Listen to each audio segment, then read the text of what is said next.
نبی پاک صلی اللہ تعالیٰ علیہ وسلم نے فرمایا، بخاری شریف کی حدیث ہے، فرمایا کہ ایک شخص اپنی رسیوں سے لکڑیوں کا گٹھا باندھ کر اپنے سر پہ لا دے اور بیچے۔ فرمایا کہ اس طرح وہ اپنے چہرے کو بھیک کی ذلت سے بچا لے۔ فرمایا کہ یہ اس سے بہتر ہے کہ لوگوں سے بھیک مانگتا پھرے اور کوئی اس کو دے اور کوئی اس کو نہ دے۔ بھیک کے اندر عزت نہیں ہوتی، کبھی کسی کے آگے ہاتھ پھیلانے میں عزت نہیں ہے، خواہ وہ دوست ہیں یا وہ رشتہ دار ہیں یا وہ کوئی اور ہے۔ کیوں؟ اس لیے کہ کبھی کوئی دے گا، کبھی کوئی منع کر دے گا۔ نہیں جی آج کل تو ہمارے حالات ہی تنگ ہے، مہنگائی بہت ہو گئی ہے، فلاں شے مہنگی، فلاں شے مہنگی ہے، تو ہو سکتا ہے منع کر دیا جائے۔ یا یہ ہو سکتا ہے کہ مجبوری سے کوئی دے تو دے لیکن دل سے نہ دے، اور یہ ہوتا ہے، یہ بالکل ایسا ہی ہوتا ہے۔ کچھ ہوں گے سخی داتا لیکن زیادہ ایسا ہی ہوتا ہے۔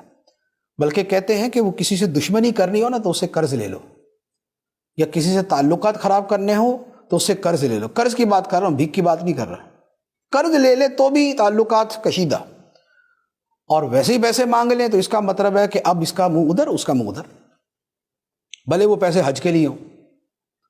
تب بھی کسی سے لینا جو ہے یہ کوئی عزت کا کام نہیں ہوتا۔ مجبوری میں قرض لینا جائز ہے، مجبوری میں قرض لینا جائز ہے، لیکن حتی الامکان اس سے بچنا چاہیے۔ اور بھیک مانگنا یہ تو ایک ایکسٹریم چیز ہے، تو محنت کرنے کی عادت ڈالنی چاہیے۔ بہت سے لوگ ایسے ہوتے ہیں کہ جن کے لیے، جس کو کہتے ہیں نا کہ وہ کام کرنا جوانوں کی موت، محنت کرنا جوانوں کی موت ہے آج کل، کہ کام کرتے موت پڑتی ہے۔ اچھا اس طرح بعض اوقات کیا ہوتا ہے، کچھ لوگ پڑھ لکھ جاتے ہیں، اب پڑھ لکھ کے تھوڑا سا یعنی کہ ایجوکیٹڈ ہو گئے، تو اب جو ہلکے والا کام ہے وہ نہیں کریں گے، اب افسر ہی بنیں گے ورنہ بھکاری رہیں گے۔ ان بٹوین کچھ نہیں کہ چلے اگر نوکری نہیں ملی تو بھئی رکشہ چلا لو، لیکن رکشہ چلانا شان کے خلاف ہے۔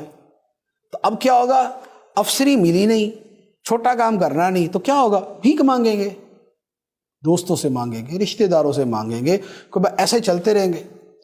اور زیادہ داؤ چلے گا تو وہی داماد صاحب سسر سے مانگ لیں گے، اور بہنوئی صاحب سالے صاحب سے مانگ لیں گے، یہ ہو جائے گا۔